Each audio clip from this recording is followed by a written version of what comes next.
So hello dear butterflies, कैसे हो तुम लोग? आई होप अच्छे होंगे। तो सीधे आते हैं अपनी स्टोरी पे, प्रीवियस पार्ट जहाँ आपने सुना था। बाहर इतना भयानक नज़ारा देखकर जो ईवा और आयशा होते हैं वो जल्दी से दरवाज़ा बंद करके अंदर ही चुप जाते हैं। दूसरी तरफ जो चिंकी थी वो रूम के कबर्ड में खुद को बंद कर लेती है। इधर ईवा आयशा का हाथ तेज पकड़ते हुए कहती है, आयशा जी कौन है ये लोग? और चिंकी नहीं दिखाई दे रही, चिंकी कहाँ है? इतना कहकर जो ईवा होती है वो उधर उधर घर में देखने लगती है। उधर जो आयशा होती है वो ईवा का हाथ पकड़कर फिर से जहाँ पे खड़ी हुई थी वहीं पे ईवा को छुपा लेती है। उधर ईवा कहती है, आयशा जी मुझे जाने दीजिए, देखिए पता नहीं चिंकी कहाँ होगी, ये लोग उसे भी नहीं छोड़ेंगे। भाभी आप यहीं पे खड़ी रहिए, चिंकी जहाँ भी होगी सेफ होगी। भाभी आप यहाँ से बाहर मत निकलिए, आप यहीं पे खड़ी रहिए। पर आयशा चिंकी, भाभी आप चिंकी की फिक्र मत कीजिए। इतना कहा ही था आयशा ने, तभी गोली की चलने की आवाज़ आती है। इधर जो मेन गेट था घर का वो पूरी तरह से छल्ली छल्ली हो जाता है। इतने छेद हो जाते हैं उस दरवाजे में, ऐसा लग रहा था कि बस एक हवा की देर है और पूरा दरवाज़ा ढह जाएगा। इधर उसमें से एक आदमी लात मारता है तो जो दरवाज़ा था वो पूरी तरह से ज़मीन पे गिर जाता है। इधर जो ईवा और आयशा होते हैं वो अपने मुंह पे हाथ रखकर वहीं पे बैठ जाते हैं। तो जो बाकी के सर्वेंट्स थे वो भी कहीं कहीं पे छुपे हुए थे। इधर जो चिंकी थी वो तो रो रही थी कबर्ड में बैठ के। उसने अपने मुंह पे हाथ रखा हुआ था और वो बस रोए जा रही थी। इधर जो ईवा होती है वो देखती है आयशा की तरफ और कहती है, आयशा जी ईशानी जी को कॉल कीजिए ना। इधर जो आयशा होती है वो जल्दी से अपना फ़ोन निकालती है अपने पॉकेट से और ईशानी के पास कॉल करने लग जाती है। बट कॉल जा नहीं रहा था। इधर वो देखती है तो फ़ोन पे एक भी नेटवर्क नहीं था। ऐसा लग रहा था कि किसी ने इस एरिया में जैमर फिट कर दिया है, इसीलिए कॉल इधर उधर नहीं जा पा रहे थे। इधर आयशा बड़ी चिंता की नज़रों से देखती है ईवा को और कहती है, भाभी ईशानी के पास फ़ोन नहीं जा सकता। क्यों आयशा जी, आप कॉल कीजिए ना ईशानी जी को। भाभी फ़ोन में एक भी नेटवर्क नहीं है भाभी। इतना कहकर वो देखती है सामने की तरफ, तो सामने बहुत हट्टे-कट्टे आदमी हाथ में गन, चाकू, बड़ी-बड़ी तलवारें लिए घर के अंदर घूम रहे थे। इधर जो ईवा है वो बस आँखों में आँसू लिए हुए और अपने मुँह पे हाथ रखे हुए बस उनके कदमों को देख रही थी। इधर जो आयशा है उसे भी डर लग रहा था। इधर उसमें से एक आदमी आगे बढ़ते हुए सीधे सोफे पे बैठ जाता है और कहता है, कहाँ छुपे बैठे हुए हो सब लोग? अरे बाहर निकलो, खातिरदारी करनी है हमें। हमारे मालिक का हुक्म है कि तुम लोगों को खातिरदारी करते हुए लाना है। निकलो बाहर, हमें पता है तुम लोग यहीं छुपे हुए हो। अच्छे से निकल आओगे तो छोड़ देंगे जिंदा, अगर हमें निकालना पड़े ना तो अच्छी बात नहीं होगी। इससे अच्छा खुद ही निकल आओ अपने आप। इधर कोई भी नहीं निकलता, ना ही सर्वेंट्स निकलते हैं, ना ही ईवा और आयशा। तो जो चिंकी थी वो तो कबर्ड में बैठे बैठे कांप रही थी। इधर वो आदमी कहता है, सुनाई नहीं दिया क्या? खुद निकलोगे या हम निकालें? हम निकालेंगे तो बहुत तकलीफ होगी, इससे अच्छा खुद ही निकल आओ। और ये मत सोचना कि अपने अपने वालों को फ़ोन कर लोगी, जैमर फिट कर दिया है हमने, ना ही कॉल जाएगा और ना ही मैसेज। तो इससे अच्छा है धीरे धीरे, क्या तड़पने में फ़ायदा, हम एक साथ तुम्हें मौत के दर्शन करा देंगे। बाहर निकलो वरना अच्छी बात नहीं होगी। इतना कहकर वो अपने एक पैर पे अपना पैर रखता है और गन लेकर बैठ जाता है और अपने गुंडों की तरफ इशारा करता है। तो जो गुंडे होते हैं वो कुछ ऊपर चले जाते हैं और कुछ नीचे इधर उधर कमरों और फर्नीचर के नीचे देखने लगते हैं। इधर जो आयशा और ईवा होते हैं वो सिर्फ इनके कदमों को देख सकते थे। ये लोग एक टेबल के नीचे छिपे हुए थे। इधर ईवा कहती है, अब क्या करें आयशा जी? और ये है कौन लोग आयशा? बोलिए ना आयशा, ये है कौन जो हमें मारना चाहते? आयशा बोली। इतना कहकर जो ईवा होती है वो आयशा को हिलाते हुए पूछ रही थी। तो जो आयशा वो देखती है ईवा की तरफ, आयशा की आंखों में साफ डर नजर आ रहा था। उधर आयशा कहती है, भाभी मुझे खुद नहीं पता है कि ये किसका काम है और ये लोग हमें मारना क्यों चाहते हैं, बल्कि हम इन्हें जानते भी नहीं भाभी। आयशा मुझे बहुत डर लग रहा है, इन्होंने बाहर के एक भी बॉडी गार्ड्स को जिंदा नहीं छोड़ा आयशा। इतना कहकर जो युवा होती है वो आयशा को पकड़कर धीरे धीरे से रोने लगती है। इधर जो आदमी था वो देखता है अब सीढ़ियों की तरफ। इधर दो लोग सीढ़ियों से आ रहे थे और कहते हैं, बॉस, एक 11 साल की लड़की मिली है, छोटी सी, कबर्ड में बैठी हुई रो रही थी, पर आवाज़ इसकी काफ़ी ज़्यादा तेज थी रोने के टाइम। और कबर्ड खोला तो ये बैठी हुई थी। इधर जो वो सोफे पे बैठा आदमी होता है वो देखता है उस बच्ची की तरफ, और ये बच्ची और कोई नहीं, चिंकी थी। इधर वो आदमी मुस्कुराता है और कहता है, ये तो हर ताले की कुंजी है, इसे जल्दी से यहाँ घसीट कर लाओ। तो जो ऐसे ही उस आदमी ने कहा था, जो बाकी के दो आदमी चिंकी को पकड़ कर ला रहे थे, वो जल्दी से लाते हैं चिंकी को पकड़ कर और उस आदमी के सामने बिठा देते हैं। इधर चिंकी कहती है, प्लीज़ अंकल मुझे छोड़ दो, मुझे मत मारना, प्लीज़ अंकल मुझे छोड़ दो, मेरी क्या गलती है, प्लीज़ मुझे छोड़ दो, मैं तो आपको जानती भी नहीं हूँ, प्लीज़ छोड़ दो मुझे। अरे छोड़ देंगे, छोड़ देंगे। और एक काम करो, ज़रा अपनी युवा दीदी को बुलाओ और अपनी आयशा दीदी को बुलाओ, बुलाओ जल्दी से। आवाज़ दो तभी तो बाहर निकलेंगे वो लोग। बुलाओगी या नहीं? मैं नहीं बुलाऊंगी उनको, आप मार दोगे सबको, मैं नहीं बुलाऊंगी। अच्छा, तो तुम नहीं बुलाओगी? हाँ, पर फिर भी वो लोग आ जाएंगे। इतना कहकर वो चिंकी की सिर पे गन रखता है। इधर जो ईवा होती है वो मेज के नीचे से देख रही थी, इधर वो जल्दी से निकलती है उस मेज के नीचे से। इधर उसके पीछे आयशा भी निकलती है। इधर ईवा कहती, छोड़ दीजिए उसे, छोड़ दीजिए प्लीज, वो भी छोटी सी बच्ची है और हम आपके बारे में नहीं जानते, प्लीज उसे छोड़ दीजिए। छोड़ दें? देखो भाई लोग, राक्षस की जान तोते में अटकी हुई है, इसीलिए मैंने इस तोते को सबसे पहले ढूंढवाया। जल्दी से छोटी सी बच्ची को उठाओ और कार में बिठाओ चलकर। इधर जो ईवा होती है वो जैसे ही सुनती है वो जाती है उस आदमी के पास और कहती है, कौन है आप लोग और क्या दुश्मनी है हमसे और हमें क्यों मारना चाहते हैं? इसका जवाब तो हमें भी नहीं पता है, हमें बस रुपये मिलते हैं और हम काम करते हैं। और काम अब ये है कि तुम तीनों को उठा कर ले चलना है। जल्दी से सबको उठाओ और बिना नुकसान पहुंचाए इन लोगों को गाड़ी के अंदर डालो। जैसे ही उस आदमी ने ये कहा था, जो बाकी के लोग होते हैं वो पकड़ते हैं आयशा और ईवा को और चिंकी को। तो जो ईवा थी वो झटपटा रही थी जैसे ही उन्हें कुछ लोगों ने पकड़ा था। इधर आयशा भी बहुत छूटने की कोशिश कर रही थी पर नहीं छूटे पा रही थी। इधर वो आदमी कहता है, जितना झटपटाओगी इतना इस दो फुटिया को प्रॉब्लम होगी, तो इससे अच्छा है सावधानी से कार में बैठ जाओ। इधर ईशानी और ईवा रोते हुए अब बस झटपटाना बंद कर देता है। इधर वो आदमी अब चिंकी को ले जा रहा था और उसके पीछे पीछे आयशा और ईवा भी जा रहे थे। उधर वो आदमी चिंकी को कार में बिठाता है जाकर और खुद भी बैठता है। उधर पीछे वाली सीट पे आयशा और ईवा भी बैठते हैं। इन दोनों के हाथ पैर और मुंह पे पट्टी बांध दी गई थी, जिसके कारण से ये कुछ ना ही बोल सकते थे और ना ही अपने हाथ पैरों को खोल सकते थे। इधर ये कार कहीं जा रही थी। दूसरी तरफ जो ईशानी और खुशबू होते हैं ये लोग मंदिर पहुंच जाते हैं। इधर जो ईशानी है वो जैसे ही बाहर से खड़ी होकर मंदिर को देखती है, उसका एक पल के लिए दिल दहल जाता है और वो अपने भावनाओं को काबू करते हुए इधर उधर मंदिर के देखने लगती है, पर आसपास कोई नहीं था।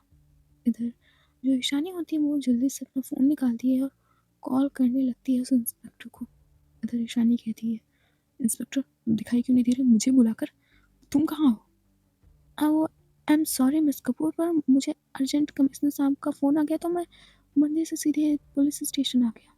हम आप चिंता मत कीजिए, मैं आपके घर में ही आकर बात कर लूँगा और आपकी तकलीफ़ को मैं समझता हूँ और आपको जो समय ख़राब हुआ उसके लिए मैं माफ़ी मांगता हूँ। मैं आपके घर खुद ही आ जाऊँगा। इतना कहकर वो इंस्पेक्टर कॉल कट कर देता है। इधर खुशबू कहती है, क्या हुआ मैम? क्या कहा उस इंस्पेक्टर ने? कुछ नहीं खुशबू, उसने कहा कि कोई अर्जेंट काम आ गया था तो वो यहाँ से चला गया। चलो हम लोग घर चलते हैं। मैं क्या जो ईशानी और खुशबू बैठते हैं उस कार में और घर की तरफ जाने लगते हैं। इधर थोड़े समय बाद जो ईशानी और खुशबू होते हैं, इनकी कार कपूर मैंसन के बाहर रुकती है, पर वो देखते हैं कि गेट पे कोई बॉडीगार्ड या वॉचमैन नहीं था। इधर जो ईशानी है वो कार से बाहर निकलती है, इधर खुशबू भी निकलती है। इधर जो ईशानी होती है जैसे ही कार से बाहर निकली थी, उसके पैरों के नीचे एक लाश आ जाती है। इधर जैसे ही ईशानी उस लाश को देखती है, एक पल के लिए उसका दिल दहल गया था। इधर वो अपने कदमों को अचानक से पीछे हटाती है और अपने मुंह पे हाथ रखते हुए कहती है, ये लाश ये लाश यहाँ कैसे आई? और ये तो हमारे घर की बॉडीगार्ड्स की है।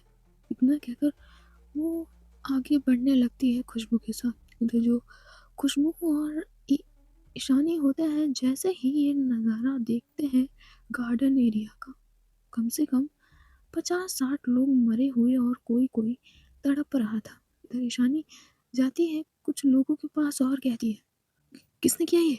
और तुम्हारी ये हालत किसने की?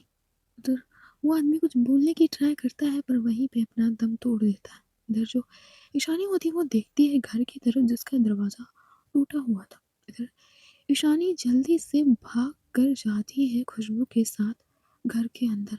इधर वो देखती है घर के अंदर तो कोई भी नहीं था। इधर जो ईशानी और खुशबू होते हैं वो अपने सर पे हाथ रख कर ज़मीन पे ही बैठ जाते हैं। इधर ईशानी कहती है, ईवा कहाँ हो तुम? ईवा, अगर मुझे सुन पा रही हो तो ईवा आंसर करो। मैं हूँ और कोई नहीं। ईवा, ईवा कहाँ हो? कुछ तो बोलो ईवा, हो भी या नहीं ईवा बोलो। इतना कहकर वो पूरे लिविंग एरिया में बैठ कर चिल्लाने लगती है। तो जो खुशबू होती है वो देखती है इधर उधर, फिर बैठती है ईशानी के पास और कहती है, ईशानी मैम, आयशा जी और ईवा मैम कहीं नहीं दिखाई दे रही है। खुशबू, ध्यान से ढूंढो, यही होंगे, मेरा दिल कह रहा है यही है। इतने जो ईशानी होती है वो खड़ी होती है और इधर उधर सारे कमरों में जाने लगती है। इधर वो अपने कमरे में भी जाती है, इधर वो देखने ही वाली थी पर उसका फ़ोन अचानक से रिंग होता है। इधर ईशानी अपना फ़ोन उठाती है तो उस पे अननोन लिख के शो होता है। इधर ईशानी धीरे से फ़ोन उठाकर कहती है, हेलो हेलो हेलो हेलो, आवाज़ तो आ रही है ना बराबर? कौन हो तुम? मैं कौन हूँ तुम जानकर क्या करोगी? तुम्हें तो अपने काम से काम होना चाहिए। मुझे पता कि तुम्हारी बीवी कहाँ है। अगर बचाना चाहती हो तो बचा लो आकर, वरना तुम्हारी बीवी की भी लाश तुम्हारे घर में आ जाएगी, पूरी तरह से गिफ्ट रैप की हुई। जानना नहीं चाहोगी मुझे तो एड्रेस भेज रहा हूँ, उस पे आ जाना। इतना कहकर वो कॉल कट कर देता है। ईशानी कहती, हेलो, कौन हो तुम? कौन हो तुम? अपना नाम तो बताओ, कौन हो तुम? और तुम्हारी मुझसे क्या दुश्मनी है? बट फ़ोन तो कट चुका था।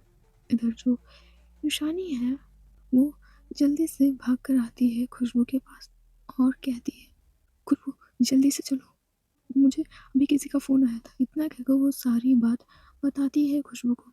इधर जो ईशानी और खुशबू होते हैं वो जल्दी से बैठ जाते हैं उस कार में। इधर जो ईशानी है वो बार बार अपना फ़ोन चेक कर रही थी और लोकेशन के आने का वेट कर रही थी। इधर फ़ोन में बीप होता है तो जल्दी से फ़ोन उठाती है तो देखती है कहीं का एड्रेस दिया हुआ था।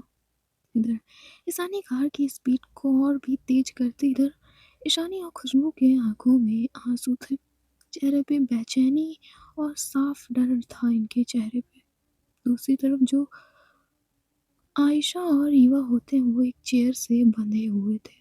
इधर एक आदमी जिसने काला लॉन्ग ब्लेजर पहन रखा था, उसके फेस पे कट का मार्क लगा हुआ था और वो आगे बढ़ रहा था खुशबू और ईवा के पास। इधर वो अपने पास से एक छोटी सी और तेज धारदार चाकू निकालता है। इधर वो आता है ईवा के पास और आयशा के पास और बैठते हुए वो ईवा के हाथ की तरफ देखता है और उसका धीरे से हाथ पकड़ता है। इधर जो ईवा होती है अपना हाथ छुड़ाने लगती है। इधर वो आदमी कहता है, पता है मुझे कितनी तकलीफ हुई थी, हाँ? तो ईशानी को भी तो उतनी होनी चाहिए ना। इतना कहकर वो ईवा के हाथ में वो चाकू चलाने लगता है, पर वो काट नहीं रहा था, वो बस चाकू को ऊपर चला रहा था। इधर जो आयशा होती वो देखती है उस आदमी की तरफ और कहती है, तुम कौन हो और ये मास्क हटाओ तुम लोग। इतनी जल्दी क्या है आयशा कपूर मेरा चेहरा देखने की। इतना कहकर वो आयशा के सीधे बाल पकड़ लेता है जाकर और पीछे की तरफ खींच देता है। इधर आयशा कहती आह। इधर आदमी कहता अभी तो ये शुरुआत है, इतना तड़पा तड़पा कर मारूंगा ना मैं, तुम्हारी रूह तक कांप जाएगी आयशा कपूर। और तुम। इतना कहकर वो आता है ईवा के पास। इधर वो फिर से चाकू ईवा के हाथ पे चलाने लगता है और कहता है, पता है तुम्हारी जान तो बहुत ही कीमती है मेरे लिए, क्योंकि तुम वो तोता हो जिसमें एक राक्षस की जान अटकी हुई है, और उस इंसान को ना मैं तड़पा तड़पा कर मारूंगा। मैं इसी चीज का वेट कर रहा था कि कब उसकी जान किसी तोते में जाए, और तुम वो तोता हो। इतना कहकर वो ईवा के हाथ में चाकू की धीरे धीरे वो घुसेड़ रहा था। इधर ईवा के हाथ से थोड़ा थोड़ा सा खून बह रहा था। इधर वो रुक जाता है अचानक से और देखता है चेयर से बंधी हुई चिंकी की तरफ। क्यों ना शुरुआत इस बच्ची से की जाए, क्या ख्याल है आयशा कपूर। इतना कहकर वो आदमी देखता है आयशा की तरफ। इधर आयशा कहती है, उस बच्ची को कुछ मत करना, कोई भी हो तुम उस बच्ची को हाथ मत लगाना। ईवा कहती है, हाँ प्लीज उस बच्ची को छोड़ दीजिए, आप चाहिए तो हमें कुछ कर लीजिए पर उस बच्ची को छोड़ दीजिए। कैसे छोड़ दूँ, तुम तीनों को नहीं छोड़ूंगा, पर शुरुआत तो किसी अच्छे काम से करनी चाहिए ना। और इससे अच्छा काम क्या हो सकता है कि पहले एक छोटे से बच्ची की बलि चढ़ाई जाए इतने लोगों को मारने से पहले। प्लीज ऐसा मत कीजिए, उस छोटी सी बच्ची को छोड़ दीजिए, उसने आपका क्या बिगाड़ा है, हम तो आपको जानते भी नहीं। प्लीज ऐसा मत करिए। इतना क्या करेगा, हाथ जोड़ने लगती है, बट वो आदमी धीरे से मुस्कुराता है और देखता है चिंकी की तरफ और धीरे से उसका बहुत ही कस कर चिन पकड़ता है और एक बार में झटक देता है। इधर जो चिंकी थी उसके इतनी तेज टाइटली चिन पकड़ा हुआ था इसीलिए उसके आंसू तक आ चुके थे। इधर वो आदमी इतना कर सीधे अंदर की तरफ चला जाता है। फिर वो अंदर एक चेयर पे बैठ जाता है जाकर और बस झूलने लगता है और कहता है, बस तुम्हारा इंतजार है मिस कपूर, एक बार आओ, फिर मैं दिखाता हूँ कि मौत का तांडव किसे कहते हैं। एक बार नज़र तो पड़ने दो तुम्हें तुम्हारी फैमिली पे, तो बर्बाद करने में मज़ा आएगा। इतना कहकर वो मुस्कुराने लगता है और चेयर पे झूलने लगता है। इधर ईशानी और खुशबू की कार उसी जगह पे बाहर रुकती है आकर। इधर जो ईशानी है वो धीरे से कार का दरवाज़ा खोलती है, इधर खुशबू भी खोलती है और देखती है उस जगह की तरफ। इधर जो ईशानी और खुशबू होते हैं वो जल्दी से कार से उतरते हैं और भागते हैं उस बंद घर की तरफ। इधर जल्दी से ईशानी अंदर जाती है तो देखती है कुछ लोग खड़े हुए थे। इधर जो खुशबू है वो भी रुक जाती है। इधर जो ईशानी और खुशबू होते हैं वो धीरे धीरे अब बढ़ते हैं आगे। इधर जैसे ही वो सेंटर में पहुंचते हैं, इधर जो ईशानी है वो देखती है ईवा की तरफ। इधर खुशबू देखती है आयशा की तरफ। इधर जो ईशानी होती है वो भाग कर आने लगती है ईवा के पास। तभी एक उसमें से आदमी ईवा के सिर पे गन रख देता है और कहता है, दूर दूर, वरना अभी इस औरत की खोपड़ी उड़ जाएगी, दूर रहो। ए, उस पे से गन हटाओ ना, तेरे लिए अच्छा नहीं होगा। मेरी ईवा पे से गन हटा। जो आदमी तो वो नहीं हटाता, वो मुस्कुराता है और कहता है, जब मौत किसी के सामने खड़ी होती है तो इंसान ऐसे ही फड़फड़ाता है, पीछे हटो वरना तुम्हारी बीवी जाएगी भी कम से। तो जो ईशानी होती है वो देखती है ईवा की तरफ और अपने कदमों को पीछे कर लेती है। इधर खुशबू भी अपने कदम को पीछे कर लेती है। इधर ईशानी कहती है, कौन हो तुम लोग और मेरी बीवी और मेरी बहन को और चिंकी को क्यों किडनैप किया? कौन हो तुम लोग? इधर ईशानी ने इतना ही कहा था, तभी उसे एक आवाज़ सुनाई देती है। इधर जैसे ही ईशानी वो आवाज़ सुनती है, उसके दिमाग में किक टाइप से लगती है। इधर ईशानी देखती है उस आवाज़ जहाँ से आ रही थी वो, उस डायरेक्शन में वो देखती है। वो देखती है तो काफ़ी सारा धुआँ और सिर्फ पैर दिखाई दे रहे थे उस आदमी के। इधर वो आदमी धीरे-धीरे से आगे बढ़ता है। इधर जो ईशानी, खुशबू और अब आयशा भी देख रही थी उस आदमी की तरफ। इधर वो आदमी आता है और अपने मुंह में सिगरेट रखकर एक कश लेता है और फिर हवा में छोड़ देता है। इधर जैसे ही ईशानी, आयशा, खुशबू उस आदमी का फेस देखती है, उनके चेहरे का कलर उतर सा जाता है। इधर ईशानी कहती है, विराज तुम? हाँ मैं ईशानी। भूल कैसे गई तुम मुझे? मुझे लगा कि इतना सब कुछ हो गया तो तुम्हें अब तक पता लग जाना चाहिए था कि इसके पीछे कौन है। पर तुम तो निहायत ही बेवकूफ़ निकली ईशानी।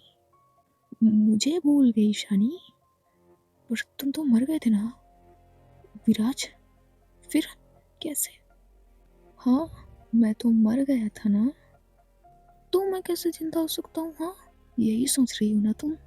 मैं कभी मरा ही नहीं था ईशानी, पर अब तुम और तुम्हारी फैमिली ज़रूर मरेगी।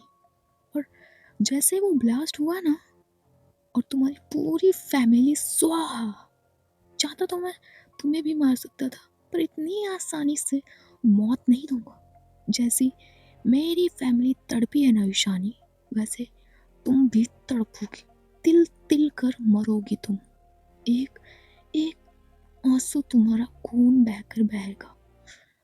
देखो विराज, तुम ईवा को कुछ नहीं करोगे, किसी को भी तुम कुछ नहीं करोगे। छोड़ दो इन्हें। और हमारे बीच कोई दुश्मनी नहीं है, तुम भी जानते हो। दुश्मनी नहीं है ना, पर अब हो गई है। और क्या कह रही हो तुम? दुश्मनी नहीं है?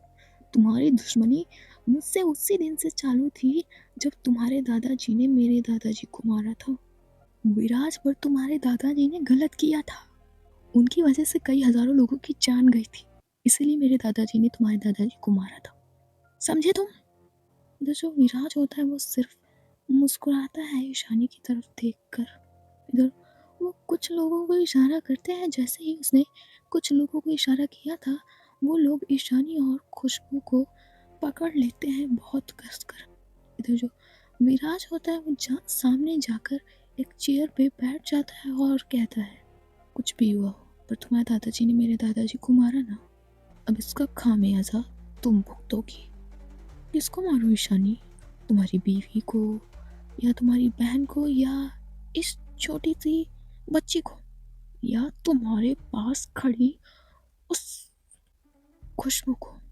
इतना कहकर वो खुशबू की तरफ गुस्से से देखता है।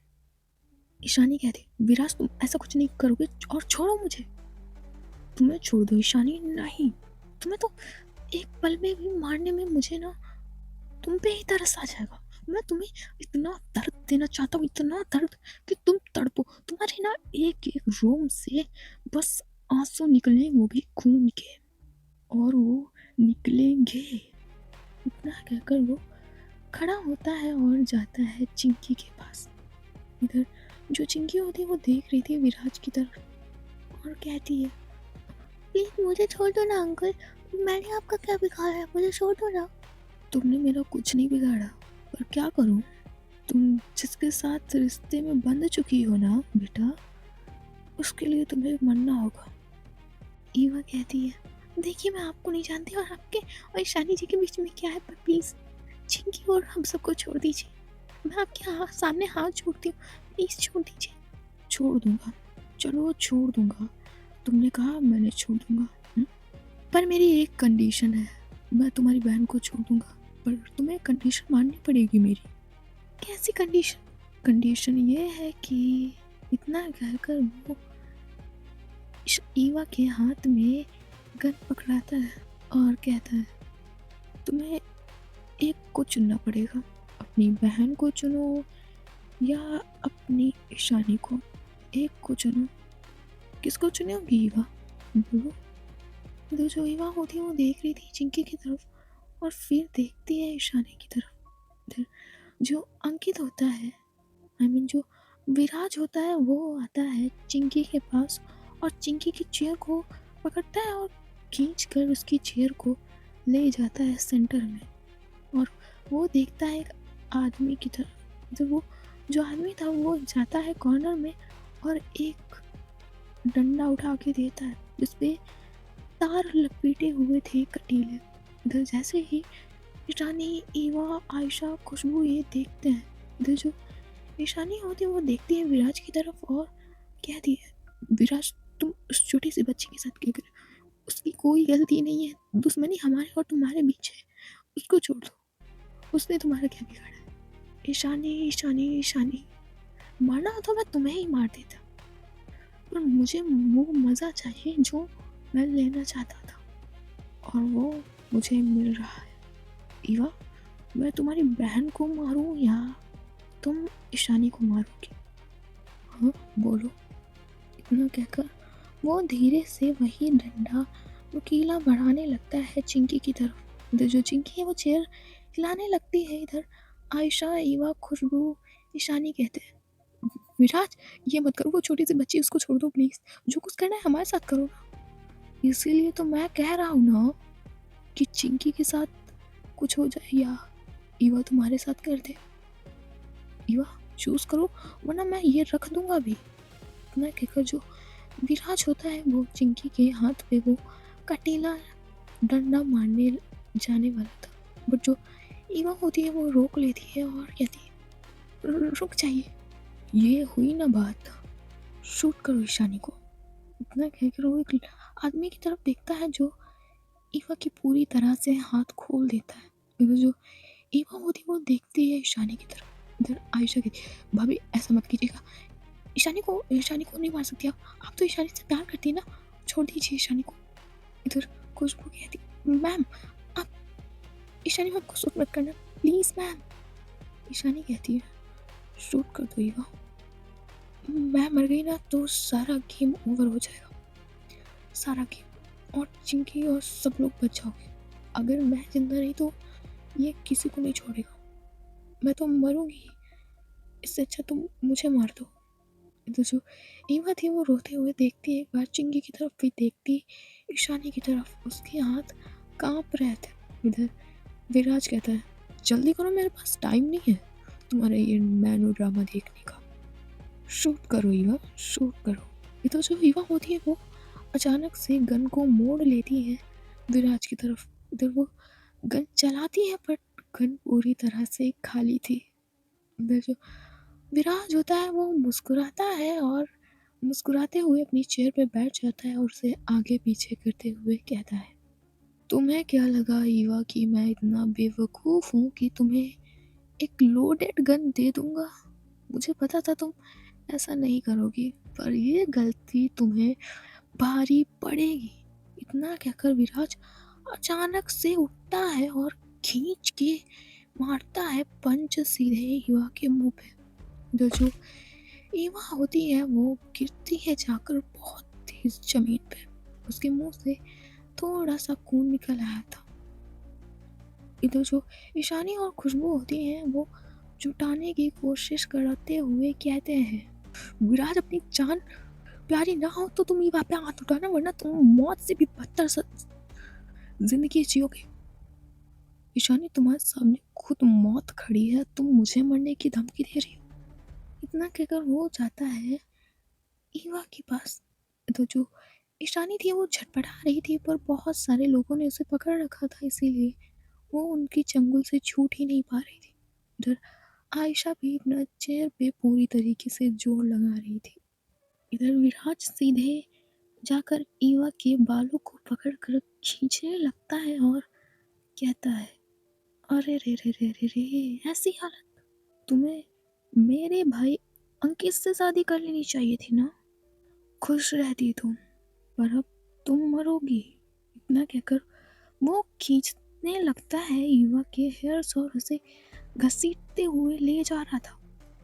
ईशानी कहती, विराज उसे छोड़ दो वरना तुम्हारे लिए मौत से भी बदतर हालत कर दूंगी तुम्हारी। तुम मौत के लिए भीख मांगोगे विराज, मैं तुम्हें जिंदा नहीं छोड़ूंगी। हिमा को छोड़ दो वरना तुम्हारे लिए अच्छा नहीं होगा। बट इधर विराज कुछ नहीं सुनता और ईवा के हेयर्स को खींचते हुए ले जा रहा था। इधर ईवा रो रही थी, इधर चिंकी भी रो रही थी, पर विराज उसे खींचते हुए ले जा रहा था। इधर वो एक उसे मशीन पे लिटा देता है जाकर। इधर वो मशीन लकड़ी कट करने वाली थी।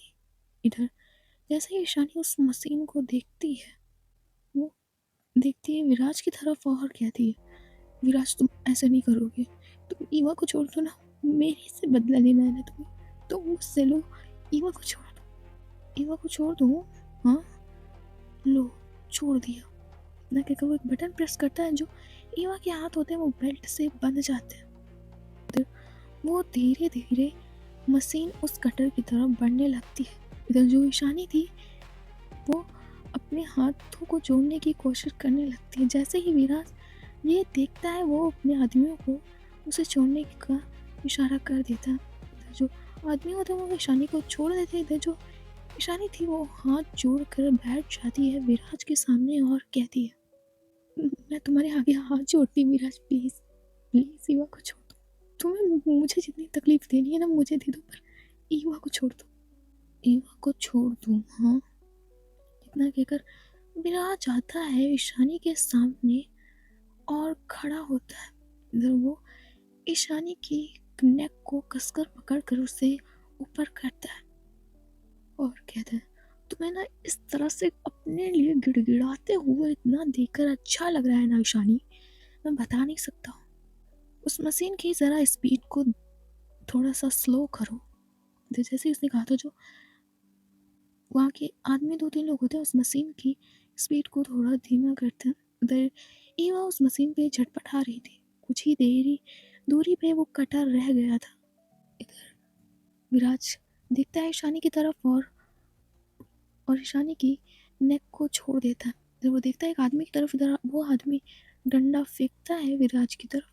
इधर विराज थोड़ा सा पीछे हटकर मुस्कुराता है और कहता है, ईशानी ये मेरी बहन के लिए, अगर तुमने मेरी बहन से प्यार कर लिया होता तो वो कभी सुसाइड नहीं करती। मैं दादाजी की मौत को भुलाकर अपनी बहन के लिए सारी दुश्मनी को भुलाकर तुम्हारे साथ रिश्ता जोड़ने के लिए तैयार था, पर तुमने मेरी बहन का प्रपोजल ठुकरा दिया। उसके सदमे मैंने उसने सुसाइड कर लिया। मेरी बहन और मेरी पापा छोड़कर मुझे उसी समय चले गए।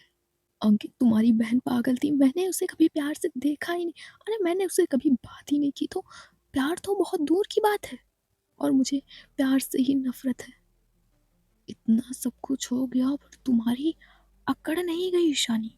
इतना कहकर जो विराज होता है वो खींच कर उठाता है डंडा और सीधे ईशानी के सिर पर मार देता है। इधर ईशानी के सिर से खून बहने लगता है। इधर ईशानी सीधे जमीन पर गिर जाती है। इधर आयशा, खुशबू, यहाँ तक ईवा भी मशीन से लेटे हुए देखती है ईशानी की तरफ और कहती है, ईशानी जी। इधर खुशबू कहती है, विराज ईशानी मैम को छोड़ दो। इसको छोड़ दूं? इतना कहकर विराज झुकता है ईशानी के हाथ को पकड़ता है और घसीटते हुए ले जा रहा था। इधर आयशा कहती है, विराज तुम अच्छा नहीं कर रहे हो, तुम भी अपनी बहन को जानते थे पागल थी वो, फिर भी तुमने मेरी बहन को पागल बोला आयशा। इतना कहकर वो सीधे आयशा के चेस्ट एरिया पे लात मारते थे। जो आयशा थी वो चेयर के साथ ही पीछे गिर जाती है। आयशा!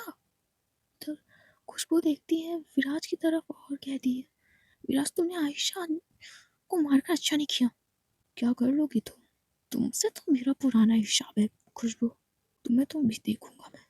इधर जो ईशानी थी वो थोड़ा सा अपने की कोशिश करती है, बट जो विराज होता है उसके दूसरे वाले हाथ पे अपना पैर रख देता है। इधर ईशानी की आंखों से आंसू और उसके मुंह से खून निकलता है। विराज ईवा को छोड़ दो, मौत के मुंह के सामने खड़ी हो ईशानी, फिर भी तुम्हें ईवा की फिक्र है।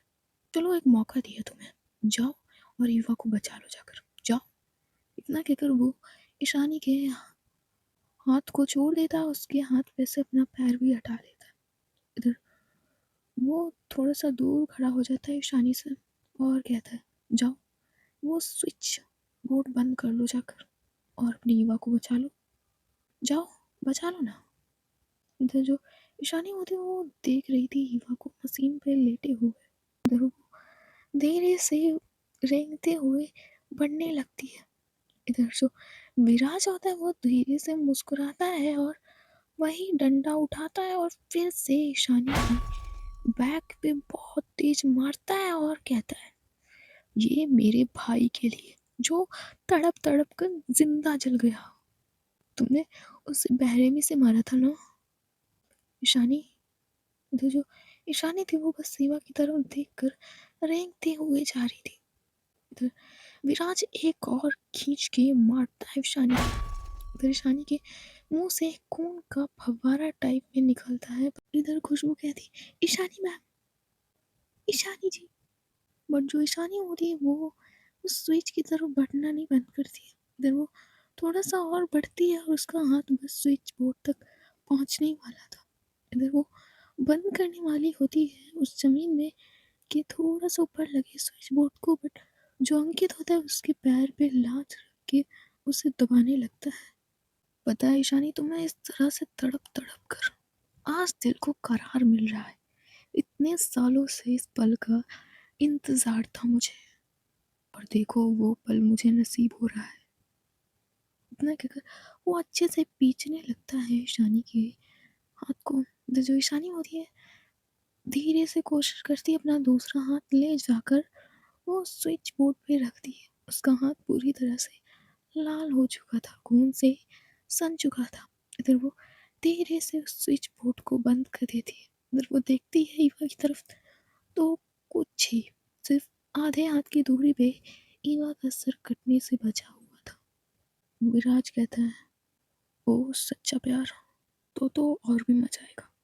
इतना कहकर वो बैठता है ईशानी के पास और झुककर उसके फेस को थोड़ा ऊपर करते हुए देखता है उसके फेस की तरफ और कहता है, पता है ईशानी, तुम्हारे दादाजी को मेरे पापा ने मारा और तुम्हारे पूरे परिवार को मैंने मारा। पता है ईशानी, वो लोग जल रहे थे अंदर, तड़प रहे थे, चीख रहे थे, टुकड़े टुकड़े हो गए थे उनके बम ब्लास्ट में। इतना कहकर अंकित मुस्कुराता है। इधर जो ईशानी होती है वो अपनी मुट्ठी बंद कर लेती है कसकर और बस गुस्से से देख रही थी विराज की तरफ। इधर जो विराज था उसके जो पैंट में गन टक हुई थी, आई मीन जो खुशी हुई थी, इधर वो जो ईशानी होती है वो गन निकाल लेती है विराज के पैंट में से और उसके ऊपर पॉइंट कर देती है। ईशानी अभी भी जमीन पे लेटी हुई थी और उसने लेटे हुए ही विराज की तरफ गन पॉइंट कर दी थी और कहती है, तुमने क्या सोचा मेरी दादी को ऊपर पहुंचा कर, और तुम मुझे बताओगे तो मैं तुम्हें जिंदा छोड़ दूंगी। तुमने मेरी दादी को मारा, मेरी मम्मी पापा और ताऊजी ताईजी को मारा। हाँ, ये तुमने अच्छा नहीं किया। और तुम सब लोग, अभी मैं इसको गोली मार दूंगी, वरना खुशबू को छोड़ दो, ईवा को छोड़ दो और चिंकी को छोड़ दो, आयशा को छोड़ दो, वरना अभी ये तुम्हारे मालिक जाएंगे तुम्हारे काम से। और मैं ऐसा कर भी सकती हूँ। विराज को अपने आदमियों से कि खुशबू और इन सबको छोड़ दे, वरना अच्छा नहीं होगा। इधर विराज कहता है, खोल दो इन सबको। इधर जैसे ही विराज कहता है, जो सारे लोग होते हैं वो ईवा, आयशा, खुशबू, चिंकी को छोड़ देते हैं। इधर जो आयशा होती है वो जल्दी से उठकर और ईवा उठकर आती है ईशानी के पास। इधर वो धीरे से ईशानी को पकड़ती है और धीरे से उसे थोड़ा सा सही करने की और सही खड़ी करने की कोशिश करने लगती है। इधर वो उसे सही खड़ा कर देती है और उसे पकड़े हुए खड़ी हुई थी। इधर ईशानी कहती है, मेरी तुम्हारी कोई दुश्मनी थी नहीं, मुझे लगा तुम एक्सीडेंट में मर गए होगे, पर तुमने तो अपनी अलग ही नफरत की दुनिया बना ली। विराज, मैंने तुम्हारी बहन को कई बार मना किया था कि मैं उससे प्यार नहीं करती। एक लड़की थी जिसे मैं पसंद करती थी, पर वो धोखेबाज निकली। उसके बाद मुझे प्यार कभी किसी से नहीं हुआ, और हुआ तब ईवा से हुआ। उसी से मुझे प्यार का मतलब समझ में आया था। ये नहीं कि मैं ईवा के साथ स्टार्टिंग से जेंटल थी, बिल्कुल भी नहीं। मैं ईवा के साथ स्टार्टिंग से सॉफ्ट नहीं थी, और तुम्हारी बहन ने अपनी एक अलग दुनिया बना ली थी। बस मैंने एक बार चिल्लाकर उससे कह दिया, मुझे नहीं पता था कि वो सुसाइड कर लेगी जाकर। इसमें मेरी कोई गलती नहीं थी, पर मैंने तुम्हारे भाई को ज़रूर मारा था, क्योंकि उसने इतनी नीच और घटिया हरकत की ना, इसलिए मुझे मारना पड़ा। पर तुमने मेरी फैमिली को मारकर अच्छा नहीं किया विराज, और मेरी ईवा को इतनी तकलीफ दी है तुमने, उसका तो तुम्हें भुगतना होगा ना विराज। इतना कहकर वो धीरे से अपना हाथ उठाती है और विराज के मुंह पे सीधे मार देती है। इधर जो विराज था वो सीधे जमीन पे गिरता है जाकर। ईशानी की फेस पे ब्लड था, हाथ पे ब्लड था, बट उसका पंच काफी तेज लगा था विराज को। इधर जो विराज होता है वो जमीन पे गिरता जरूर है, पर वो मुस्कुरा रहा था। इधर जो विराज होता है वो खड़ा होता है और कुछ नहीं बोलता। इधर ईशानी आगे बढ़ती है और फिर से उसके बालों को पकड़कर उसे जमीन पे गिरा देती है। विराज कहता है, मैं इतनी आसानी से नहीं मरूंगा ईशानी, ये तो तुम्हारे लिए शुरुआत थी। इधर जैसे ही विराज ने ये कहा था, जो खुशबू थी वो उसके फेस पे कस के एक लात मारती है। इधर जो विराज होता है वो फिर से जमीन चाट जाता है। इधर जो खुशबू होती है वो ईशानी के हाथों से गन लेती है और सीधे पॉइंट कर देती है विराज की तरफ, और कहती है, एक बार में किस्सा खत्म कर दूंगी। तड़पा के मारने का ना मेरा कोई इरादा नहीं है, एक ही बार में किस्सा खत्म, है ना ईशानी मैम। तो जो ईशानी होती है वो कुछ नहीं बोलती। इधर जो खुशबू होती है उसके चेस्ट एरिया की साइड ले जाती है और गन पॉइंट करती है। जैसे ही खुशबू ने गन पॉइंट की थी, उसे एक पीछे से एक आवाज़ आती है। इधर जैसे ही सब लोग वो आवाज़ सुनते हैं, वो थोड़ा सा शॉक्ड होते हैं और धीरे से अपनी गर्दन को पीछे करके देखते हैं। चिंकी, आयशा, ईशानी, खुशबू सब अपनी गर्दन को पीछे करके देखते हैं। सो गाइस, आज की स्टोरी बस यहीं तक। देखते हैं नेक्स्ट पार्ट में क्या होता है। अगर स्टोरी अच्छी लगी हो तो लाइक एंड सब्सक्राइब कर देना। Bye bye, tata, see you, good night.